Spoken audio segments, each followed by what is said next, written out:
AI 코딩 시대의 유니티 대규모 프로젝트 설계라는 타이틀로 발표하겠습니다.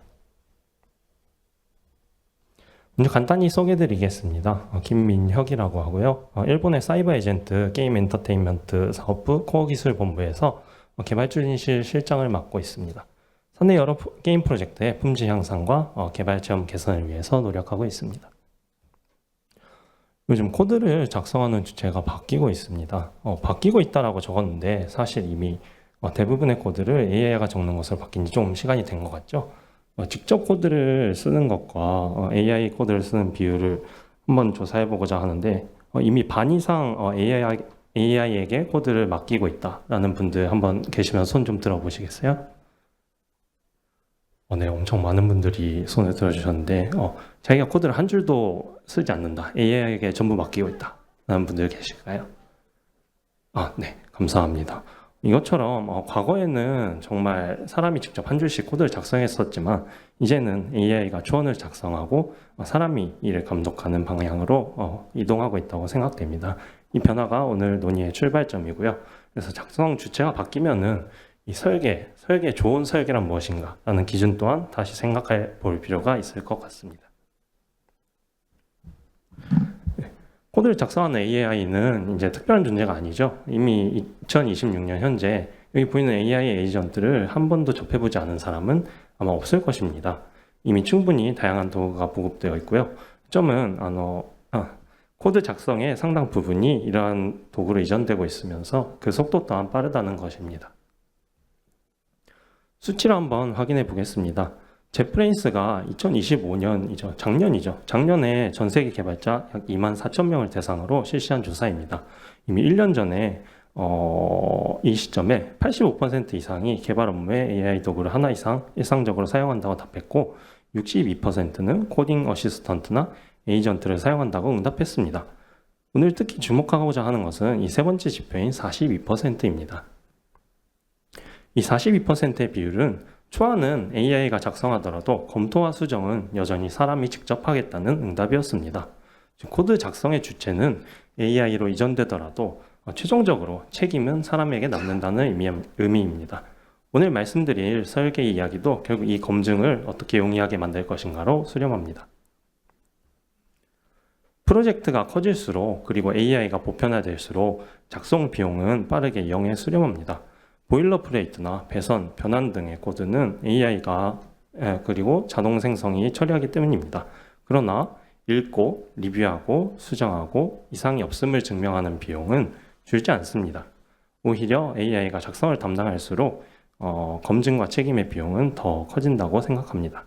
즉 비용의 구조 자체가 기존의 개발과 달라진 것입니다. 설계가 싸워야 할 상대는 더 이상 작성 비용이 아니고요. 이 검증과 책임에 쏟는 비용입니다. 그렇다면 이 새로운 비용 구조 앞에서 설계 목적을 다시 한번 정해야 되지 않을까 하고 생각했습니다. 그렇다면 설계는 본래 무엇을 위해 존재할까요? 저는 설계란 미래의 작업 시간까지 내다보고 전체 비용을 낮추기 위한 것이라고 정의했습니다. 이 전체 비용 중에 검증과 책임의 비용이 높아지는 현 상황 속에서 우리는 어떤 관점을 설계의 평가 기준으로 삼아야 할까요? 검증과 책임 관점에서 설계의 중요한 부분을 저는 세 가지로 정리해 보았습니다. 그것은 분리와 테스트와 리뷰입니다. 분리는 이 어디에 경계를 긋는가의 문제인데요. 한 곳을 수정하기 위해서 예를 들면 코드 전체를 파악해야 한다면 그거는 구조의 문제라고 생각됩니다. 또한 테스트는 정해진 기획사양의 내용이 지켜지고 있는지의 문제입니다. 테스트가 불가능하거나 불분명하면 매번 직접 그 프로그램을 실행해서 확인해야만 하는 부담이 생깁니다. 또한 리뷰는 한 줄의 변경이 어디까지 영향을 미치는가의 문제입니다. 경계가 불분명하면 모든 PR이 사실상 코드 전체를 대상으로 하는 PR이 되고 맙니다. 오늘 전달드리고자 하는 핵심 명제는 이것입니다. AI가 다루기 쉬운 설계는 사실은 인간에게도 가장 좋은 설계라고 저는 생각합니다. 이 둘은 상충하지 않습니다. 그리고 그 열쇠가 바로 데이터 흐름의 제어라고 생각합니다. 흐름을 통제하면 로직이 한 곳에 모이고 로직이 모이게 되면 테스트가 뒤따르게 된다고 생각합니다. 오늘은 이 주제를 가지고 이야기를 드려보고자 합니다. 오늘 순서는 다음과 같습니다. 먼저 AI 이전에 직접 코드를 손으로 썼을 때 대표적이었던 설계 패턴을 짚어보고 이어서 AI에게도 인간에게도 좋은 코드의 조건을 다루겠습니다. 다음으로 간단한 실제 게임 콘텐츠를 예시로 데이터 흐름 제어를 통해서 로직 집중 전략에 관해서 소개해드리겠습니다. 마지막으로 테스트 전략과 정리로 마무리하겠습니다. 먼저 AI 이전 시대에 유니티에서 널리 사용되던 설계 패턴을 좀 돌아보겠습니다. 기존 패턴부터 짚는 이유는 AI가 무엇을 바꿨는지 확인하려면 바뀌기 전에 어떤 느낌이었는지를 먼저 알아야 한다고 생각했기 때문입니다. 유니티 프로젝트 설계에 있어서 대체로 지금까지 제가 경험해왔던 프로젝트들은 크게 두 갈래로 나뉘었습니다.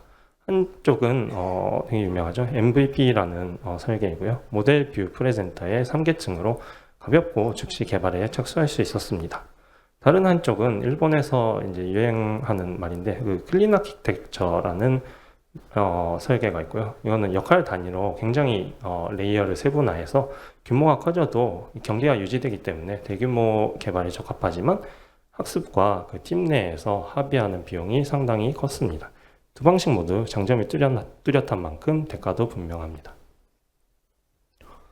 먼저 MVP인데요. 장점은 분명하죠. 별도의 문서 없이도 대부분의 엔지니어라면은 MVP가 어떤 느낌으로 레이어가 나뉘어 있는지 충분히 알 수 있을 거라고 생각합니다. 그래서 가볍게 팀에서 시작할 수 있다는 장점이 있었습니다. 문제는 현재 게임이 굉장히 복잡해지고 있죠. 그래서 이 3계층의 모든 코드를 담기가 굉장히 어렵다는 점입니다. 그래서 그 결과적으로 프레젠터가 점진적으로 비대해지고 화면 전환, 데이터 변환, 그리고 상태 보완까지 다 프레젠터가 떠안으면서 결국 모든 책임이 프레젠터에 집중되는 형태가 되고 맙니다.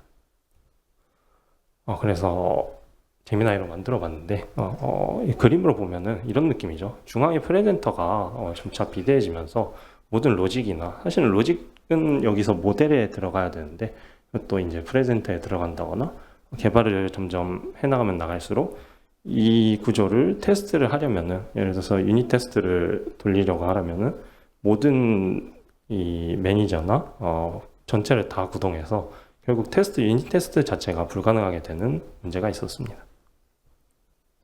반대로 클린 아키텍처는 어떨까요? 이 역시 나름대로의 부담이 있었죠.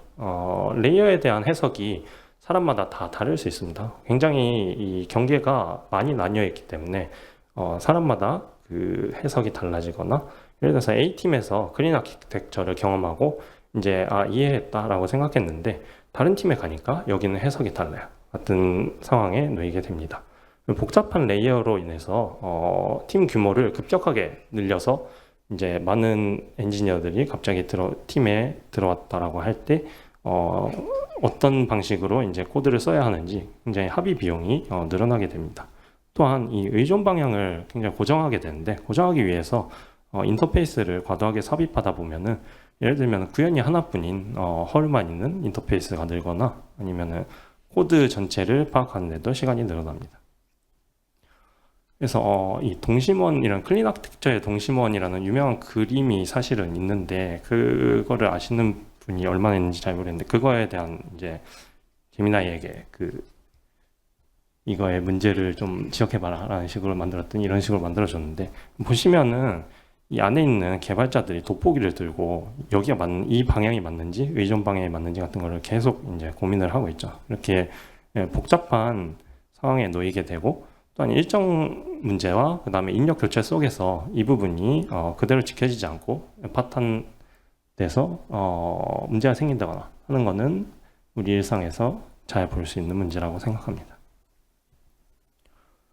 지금까지는 이 MVP나 클린 아키텍처 어느 쪽도 나름대로의 그 장단점이 있어서 선택되는 이유가 있었다고 생각합니다만 이 AI가 보급이 되면서 이 균형이 어느 쪽으로 움직이는지를 생각을 해봤는데요.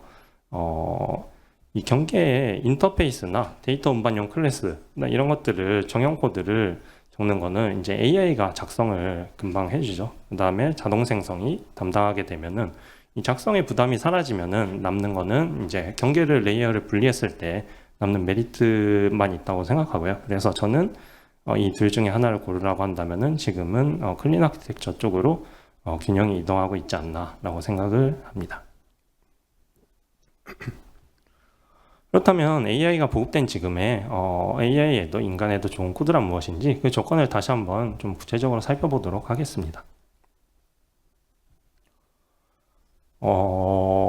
최근에 굉장히 AI 관련해서 유행어들이 많죠. 그 프롬프트 엔지니어링으로 시작해가지고 하네스 엔지니어링이랑 그다음 최근에는 뭐 루프 엔지니어링이랑 막 이것저것 말이 나오고 있는데 AI를 잘 쓰기 위한 개념이 계속 등장하고 있는데 그중에 이거는 하네스 엔지니어링 얘기를 들고 왔었고요.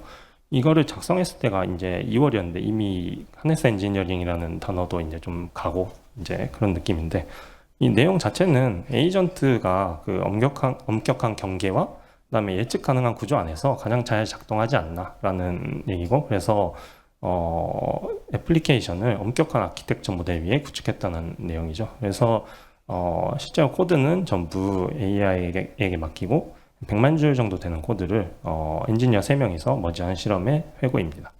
이거를 가능하게 했던 것이 이제 바로 이 구조라는 거고요. 그래서 AI한테 자유를 과도하게 부여하는 것이 아니고 오히려 고삐를 쥐고 명확하게 경계를 제공하는 것이 AI를 잘 쓰는 것이지 않나라는 소리였습니다. 코드 생성 AI가 실제로 수행하는 작업을 보면은 자연어에서 이 코드를 생성하는 것보다 기존에 있던 코드 베이스 위에서 확장하는 작업이 사실 대부분이라고 생각합니다. 근데 AI가 어려워하는 코드는 위존이 흩어져 있고 규칙이 없고 그 다음에 부작용이 있으면서 테스트가 없는 코드입니다. 이 내용은 사실 인간이 어려워하는 코드와도 정확히 일치합니다. 그래서 반대로 얘기하면은 AI에게 친화적인 형태라고 하면은 인간에게도 사실은 알기 쉬운 설계가 되지 않을까라고 생각했습니다. 알파고 제로 굉장히 옛날 얘기긴 한데 사례를 보면은 사실 인간의 기보를 배제하고 셀프 플레이만으로 제로부터 학습한 게 더 사실 인간 지식을 바탕으로 학습한 알파고를 압도했었죠. 근데 코드 역시 사실은 마찬가지일 수도 있다고 생각합니다. 그래서 인간의 개입을 배제하는 편이 성능은 더 높고 AI에게는 더 빠르게 코드를 작성하게 되는 계기가 될 수도 있다고 생각하는데요. 근데 아직은 이제 0에서 1로 생성된 AI 전용 코드를 인간이 검증하거나 책임질 수는 없는 단계라고 생각합니다. 그래서 인간이 최종적으로 리뷰와 판단 그리고 책임을 진다고 하면은 인간이 읽을 수 있는 형태가 되어야 한다고 생각합니다. 머지않은 미래에는 자연어로 적은 게임의 사양서만으로 엔지니어의 검증 없이 프로그램이 동작하는 시대가 올지도 모른다고 생각하지만요. 그래서 AI 친화적인 코드가 갖춰야 할 성질을 3가지로 정리해 보았습니다. 첫 번째로는 함수형 패러다임이라고 들어보셨죠? 그 다음에 데이터 중심 설계, 마지막으로는 구조적 안전망입니다. 하나씩 살펴보도록 하겠습니다.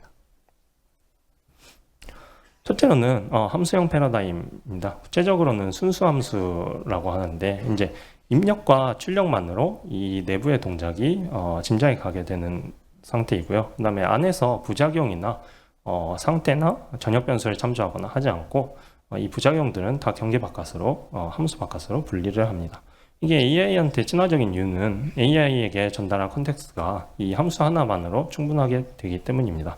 그래서 점차 주변을 읽지 않아도 해당 입출력이 옳은지를 판정할 수 있고요. 그래서 생성된 코드의 검증 비용이 크게 낮아집니다. 코드가 좀 다크베이스라서 보이는지 잘 모르겠는데 예시를 좀 보여드리면은 왼쪽은 그 함수 내부에서 예를 들어서 이 게임 매니저에서 플레이어의 HP를 참조해서 그 다음에 타임으로 데미지를 계산하는 그런 방식인데요. 이 함수 하나만으로 이해하기 위해서 대부분은 이제 HP는 읽기 전용이니까 이 위에 HP를 가져올 때 이렇게 뭐 부작용은 없을 것 같다라고 생각하지만 그래도 확실하게 하기 위해서는 이 내용을 모두 참조해서 구현이 어떻게 되는지를 확인을 해야 되고요. 그래서 시간에도 의존하기 때문에 같은 입력에도 결과가 달라지게 됩니다. 그래서 결과적으로는 테스트 작성이 좀 어려워지고요. 오른쪽에는 이제 순수하게 HP와 틱을 받아서 그거를 계산해서 그냥 돌려주는 형태이기 때문에 이거는 그냥 이 한 줄로 테스트를 쓸 수 있게 된다고 생각합니다. 둘째로는 데이터 중심 설계이고요. 아까 그 클린 아키텍처에서 레이어 얘기를 좀 드렸었는데 이 레이어의 경계를 넘을 수 있는 거를 이 변경 불가능한 값객체 분으로 한정하면은 된다는 얘기인데요.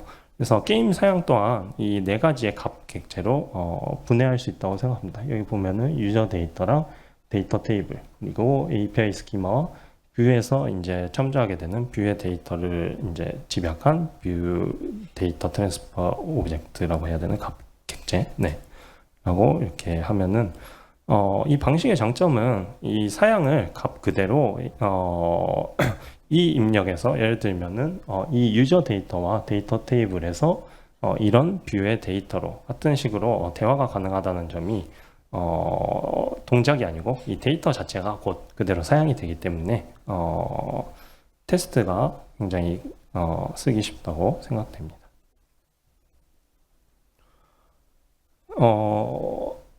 그래서 이것도 간단한 예시인데 예를 들면 이런 식으로 왼쪽처럼 행동을 내부에 쓰게 되면은 이제 뷰 안에도 이제 확인을 해야 되겠죠. 리프레시 코스트가 뭐를 의미하는지라거나 이런 식으로 안에 이제 첨부를 해야 되는데 오른쪽처럼 예를 들면은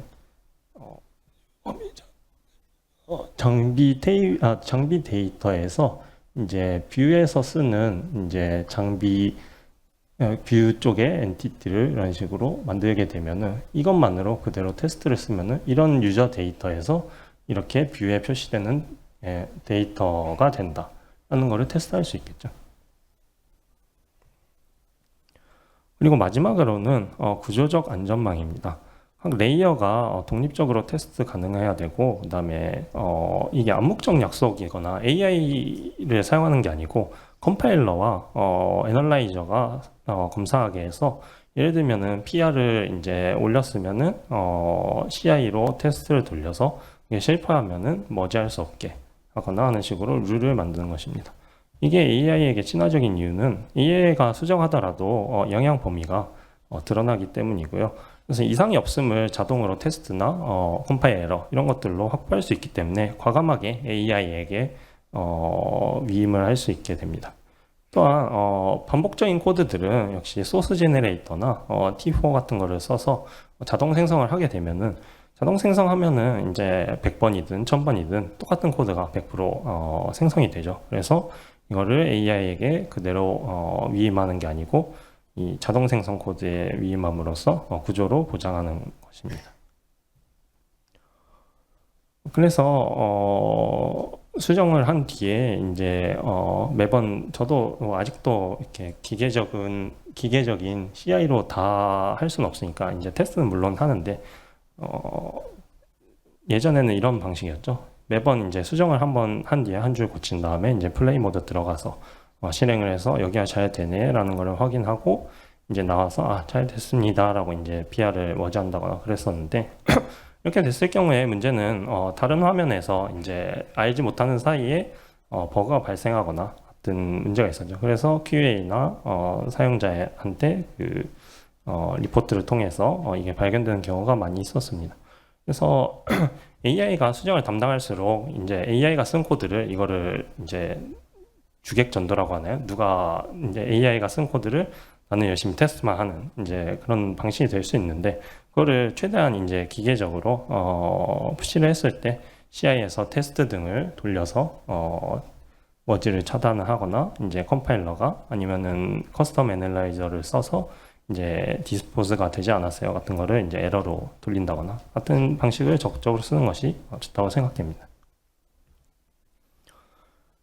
이제 AI가 코드를 작성함으로 인해서 인간의 역할 이동에 대해서 살펴보겠습니다. 지금까지는 사람이 작성하고 실행하고 확인하고 수정했었으면 앞으로라기보다 이미 그렇게 바뀌어 있죠. AI가 작성하고 사람은 이제 감독자로 AI가 수정하면은 사람이 리뷰하고 리뷰도 요즘은 이제 그 AI 코드 리뷰 같은 걸 많이 쓰고 있다고는 생각하는데 그래서 최종의 책임은 그 담당 개발자가 진다고 생각하기 때문에 그래서 좋은 설계 기준 동안 작성하기 좋은 형태에서 감독하기 좋은 형태로 바뀔 필요가 있다고 생각합니다. 그래서 여기도 앞이랑 좀 겹치는 내용인데 사실 감독자 입장에서 보기 쉬운 설계라는 거는 간단하죠. 읽기 쉽고 그다음에 리뷰하기 쉽고 같은 내용인데 리뷰하기 쉽고 유지보수하기 쉬운 그런 코드라고 생각되고요. 그래서 테스트나 이런 부분을 최대한 보강하면은 AI가 제출한 PR을 금방 보거나 그래서 로직이 집중되어 있으면은 그 로직이 있는 부분만 보고 나머지는 다 생략한다라는 식으로 금방 판단할 수 있다고 생각합니다. 그래서 결론은 이거였고요. AI가 쓰기 좋은 코드는 사실 인간이 감독하기 좋은 코드라고 생각합니다. 이제 이를 실제 코드에 어떻게 반영하는지를 간단하게 살펴보겠습니다. 데이터 흐름 제어를 통해서 로직 집중을 하는 전략인데요. 지금부터는 실제 간단한 게임 예시와 함께 코드까지 좀 살펴보도록 하겠습니다. 그래서 예시는 모르는 사람 없으실 텐데 장비 강화라는 콘텐츠를 좀 정했고요. 그래서 여느 게임에서도 등장하는 이 장비 강화라는 거는 장비라는 유저 데이터를 가져와서 정해진 규칙에 따라서 성공과 실패를 거쳐서 이 장비라는 유저 데이터를 조작하는 동작입니다. 이제 이 장비 강화에는 어떤 유저 데이터가 필요할까요? 당연한 얘기지만 강화 대상인 장비가 필요하고 그 다음에 장비를 강화하는 데 필요한 이제 비용이 필요하죠. 재화 같은 것들이 필요하고 그다음에 이거는 이제 유저마다 이제 어떤 장비를 가지고 있는지 그다음에 재화가 얼마나 가지고 있는지는 지속적으로 변화하는 값이고 이거를 이제 유저 데이터라고 부르겠습니다. 그다음에 이제 데이터 테이블이라는 게 필요한데 이거는 이제 유저마다 다른 것이 아니고 이제 기획이 정의한 값이죠. 그래서 예를 들면은 그 강화 레벨별 강화할 때 필요한 골드라거나 이제 성공 확률이라거나 그다음에 최대 강화할 수 있는 레벨 등이 여기에 포함됩니다. 이거는 이제 유저의 진행 상태와 분리된 읽기 전용 데이터입니다. 마지막으로는 이제 로직이죠. 이 강화를 하는데 어떤 식으로 동작을 하는가. 인데 두 가지가 있다고 생각돼요. 먼저 그 강화 버튼을 이제 강화를 하기 전에 강화 화면에 어떻게 보여지는지를 정할 로직이 필요합니다. 그래서 현재 이제 장비라는 유저 데이터와 그다음에 강화라는 데이터 테이블에서 이 강화 준비 화면을 어떻게 구성해야 되는지 이 표시하는 데이터를 가공하는 로직입니다. 그리고 나서는 이제 실제로 강화 버튼을 누른 뒤에 이제 흐름이죠. 서버에 리퀘스트를 전달하고 서버에서 이제 이 강화 비용을 차감해서 그다음에 확률 판정을 해서 이제 성공인지 실패인지 이제 확정한 다음에 그 응답으로 이제 유저 데이터를 갱신한 뒤에 결과 화면을 출력합니다. 그럼 이 데이터와 로직이 실제로 어떻게 흐르는지 전체 구조를 좀 한번 살펴보겠습니다. 좀 검은 베이스라서 좀 잘 안 보일 수도 있으실 것 같은데 이거의 오늘 핵심 구조도인데요. 좀 복잡해 보이지만 왼쪽부터 이제 보면은 왼쪽 절반은 강화 화면에서 밑에 이제 한글 쪽을 봐주시면은 강화 버튼을 입력했을 때 강화를 실행하고 서버를 이제 호출한 뒤에서 이제 그 응답으로 데이터를 갱신하고 오른쪽부터는 이제 읽기 흐름이라고 써 있는데 화면에 이제 이 갱신된 유저 데이터로 어떻게 표시하는지를 나타내고 있습니다. 그래서 데이터가 갱신이 되면은 이 갱신된 데이터로 화면에서 이제 다음 강화를 위한 정보를 표시를 한다든지 같은 식으로 이제 연출을 한다든지 같은 것이 포함되겠죠. 그래서 이 구조의 첫 번째 원칙은 데이터와 로직을 분리하는 것입니다. 그래서 값만 담는 즉 데이터와 그 값을 다루는 로직이라는 것을 서로 다르게 둔다는 거죠. 그래서 데이터는 방금도 얘기 드렸지만 장비나 이런 재료, 그 다음에 결과 이런 것처럼 값만 담고 따로 여기에 로직을 섞지 않습니다. 그 다음에 오른쪽의 로직은 이제 강화를 실행했을 때 예를 들면은 확률에 따라서 성공과 실패가 있다 같은 부분들을 다룹니다. 여기서 하나의 원칙을 더 추가할 건데요. 두 번째로는 로직을 다시 이제 쓰는 부분과 읽는 부분으로 분리하는 것입니다. 그래서 이 커맨드와 퀘리라고 해놨는데 CQRS라는 말이 이제 웹 프론트 쪽에서 많이 이제 사용되고 있는데요. 쓰기와 읽기를 이제 분리한다는 얘기고요. 그래서 이 커맨드 쪽은 상태를 바꾼다죠. 그래서 유저 데이터의 상태를 바꾸는 행위를 여기에 이제 몰아넣고요. 그다음에 퀘리는 따로 상태는 건드리지 않고 이 현재 상태에 따른 데이터만을 렌더링한다라는 부분입니다. 이렇게 두 개를 나누게 되면은 따로따로 이제 테스트가 가능하게 되고 또한 병렬로 이 AI에게 이 두 부분의 처리를 위임할 수도 있다고 생각합니다. 앞에서 본 전체 구조도에서 흐름을 직접 따라가 보도록 하겠습니다. 그래서 뷰의 강화 화면에서 출발해서 강화 버튼을 누르면은 컨트롤러가 이거를 받고 커맨드 유즈 케이스에서 강화 내용을 실행한 뒤에 데이터가 갱신되면 그 데이터 갱신된 내용을 퀘리 유즈 케이스에서 받아서 프레젠터로 흘려 넣으면 뷰에서 최종적으로 렌더링하는 흐름입니다. 그래서 각 계층을 좀 하나씩 좀 길긴 하지만 좀 세부적으로 알아보도록 하겠는데요. 뷰 엔티티와 뷰입니다. 그래서 뷰 엔티티는 말 그대로 뷰에 이제 필요한 정보를 데이터로 가공이 끝난 상태를 의미하고요. 여기에는 이제 시리얼라이저블로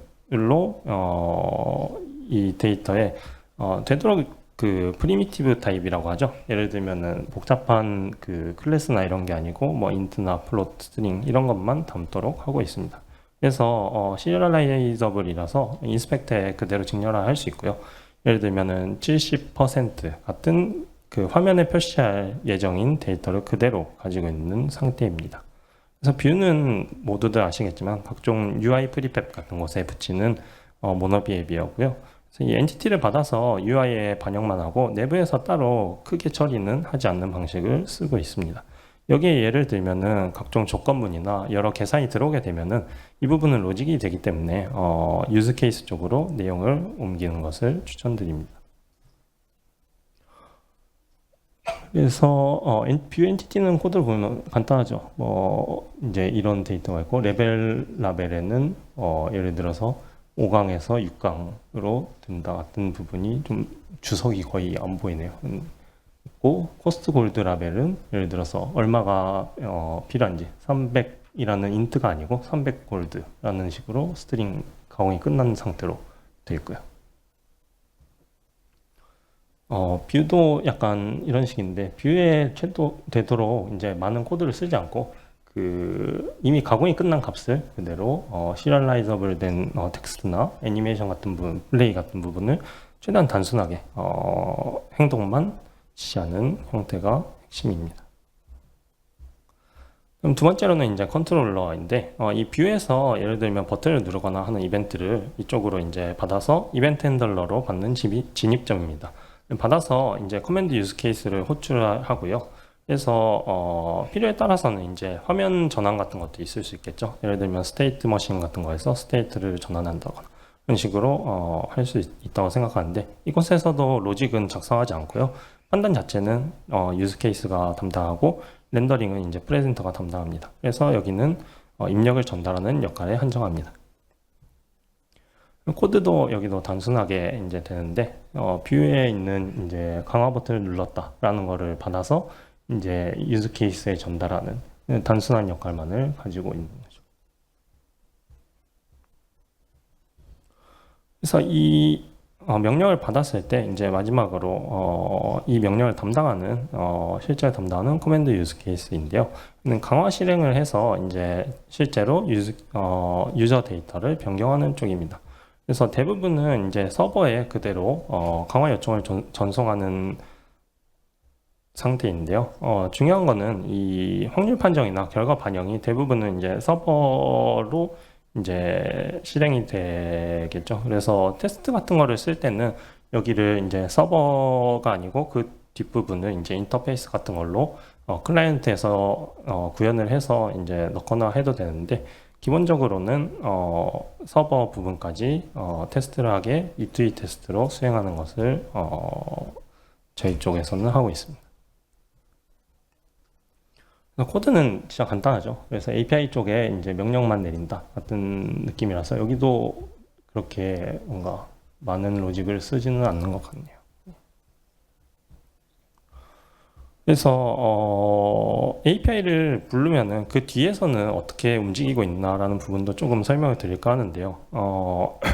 이 Enhance Async라는 호출을 받았을 때 API 게이트웨이에서 강화 요청을 서버에 전송한 다음에 그 응답을 이제 받게 되는데, 이 응답은 이제 API마다 이제 그 각자 특유의 리스폰스를 정의할 수도 있는데, 저희 쪽에서는 이제 커먼 유저 데이터라고 해서 유저 데이터에 그 모든 유저 데이터를 열람해서 변경이 있었던 거를 다 이제 서버에서 클라이언트로 던져주는 방식을 채용하고 있습니다.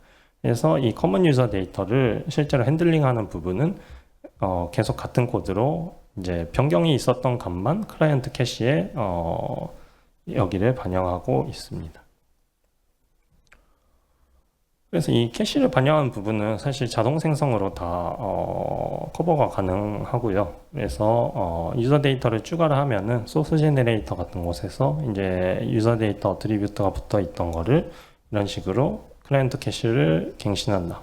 갱신 내용이 서버에서 응답이 있었다면 이제 갱신을 하는 그런 방향을 채용하고 있습니다.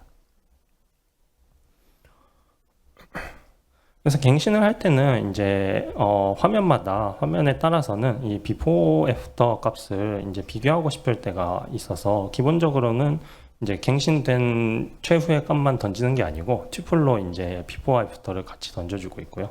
그래서 강화 같은 경우에는 이제 강화 5강에서 6강이 되었다라고 할 때 그 5강의 장비 정보와 6강의 장비 정보를 같이 던져주는 거죠. 그러면은 이제 강화 결과 다이얼로그 같은 데서 받아서 그거를 뷰로 가공해서 이제 던져주는 역할을 하고 있습니다.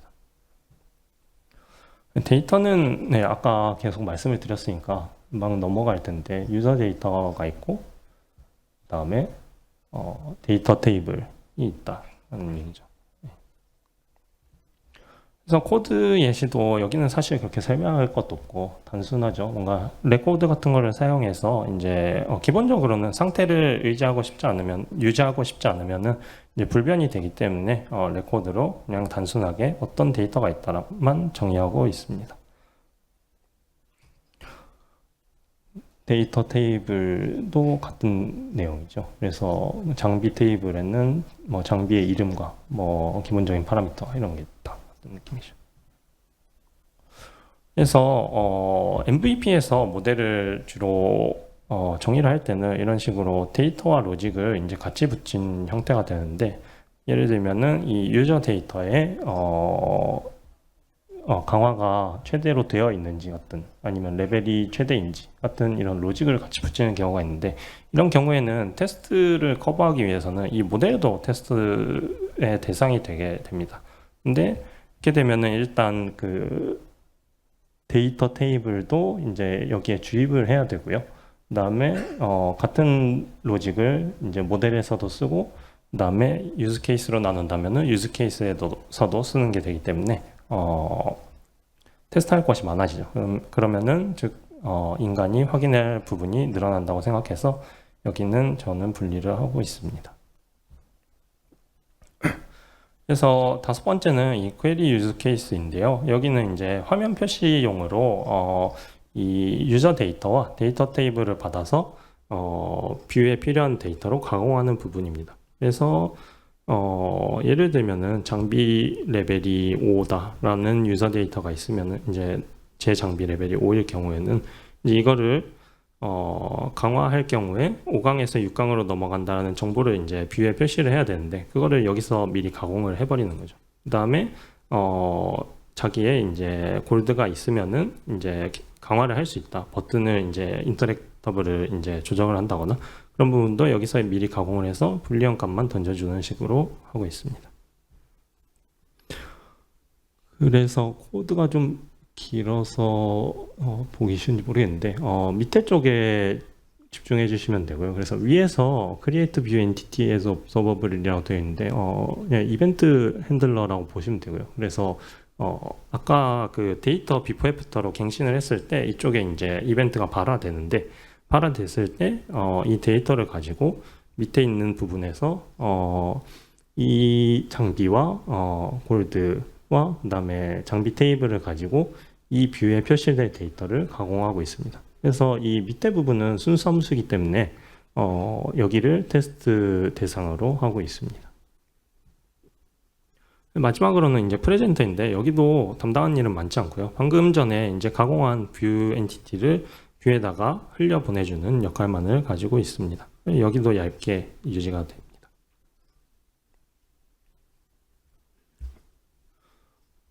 그래서 여기도 코드는 굉장히 얇게 유지되고 있고요. 방금 전에 이제 그 유저 데이터가 갱신됐을 때의 이벤트를 유즈 케이스에서 받아서 뷰 내용으로 가공을 한 다음에 그거를 뷰에다가 던져주는 역할을 하고 있습니다. 그래서 여기까지 강화화면 뷰에서 한 바퀴 돌아서 컨트롤러 유즈 케이스, API 데이터, 퀘리 유즈 케이스, 프레젠터 그래서 다시 이제 뷰 정보를 갱신을 했는데 여기에 흐름을 함께 훑어보셨고요. 이 전체 그림을 두고 이제 각 레이어를 작성 주체 기준으로 정리를 해보겠습니다. 그래서 방금 본 구조들의 레이어들을 작성 주체 기준으로 보면 이렇게 되는데요. 결국 우리가 작성해야 되는 거는 이 유즈 케이스와 뷰와 프레젠터 컨트롤러 나머지 부분들은 다 이제 자동 생성에 맡기게 되는데요. 여기서도 이 프레젠터와 컨트롤러는 사실 아까 보셨지만 굉장히 얇은 층이죠. 그래서 뷰에 어떤 애니메이션이 들어가는가 같은 부분들과 그다음에 이 유즈 케이스의 로직이 어떻게 되는가 이 두 부분만 확인하면 된다고 생각합니다. 이제 여기까지 왔을 때 이제 남는 숙제는 무엇일까요?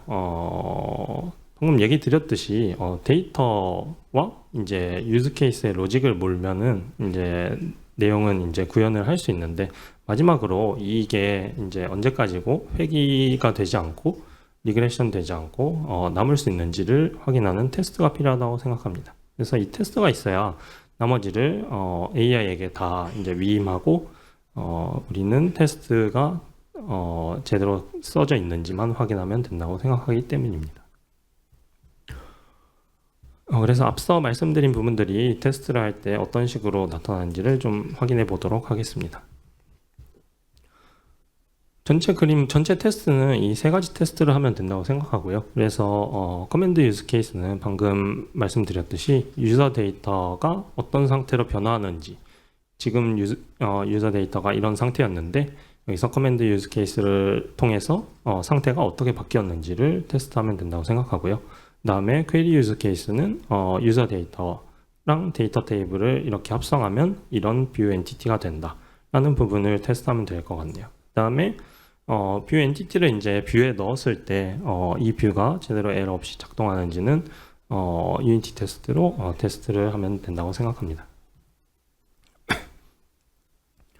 그래서 이 세 부분이죠. 아까 봤을 때 커맨드 유즈 케이스는 E2E 테스트를 하고 그다음에 퀘리 유즈 케이스는 순수 함수 테스트를 한 뒤에 이제 뷰가 제대로 렌더링 되는지 확인하면 된다고 생각합니다.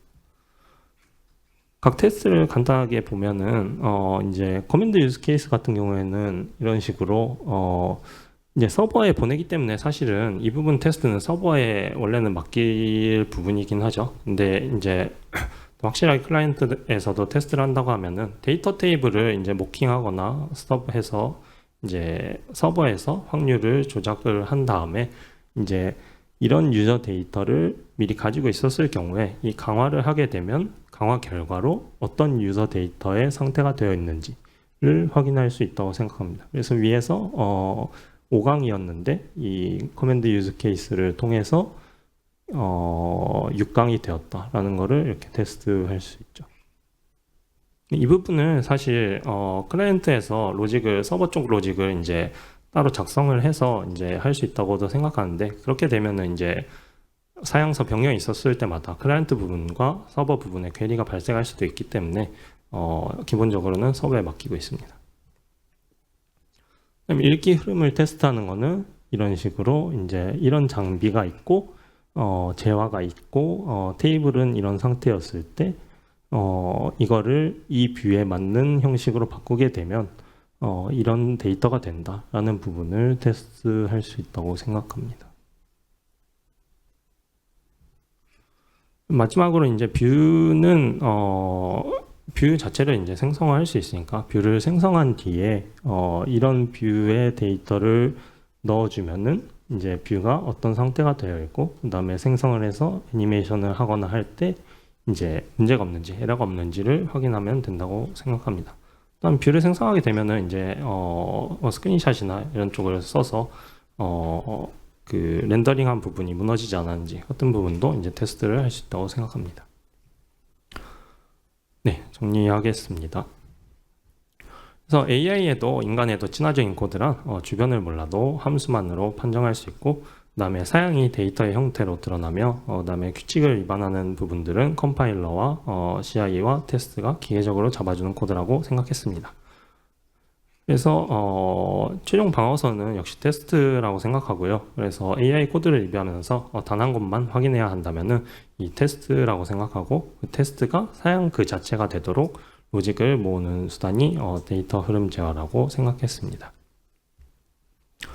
다만 이거 자체가 게임의 전부는 아니죠. 여러 게임들이 있고 뭐 액션 게임이나 아니면 여기서 다루지 않은 부분들도 많이 있는데 이런 부분이 있을 때도 오늘 말씀드린 부분이 을 기준으로 생각을 하신다면 이런 개별 난제를 마주하셨을 때 어디서 처리할지를 결정하기가 한층 수월해질 것이라고 생각됩니다. 이상으로 발표를 마치겠습니다. 긴 시간 경청해 주셔서 감사합니다.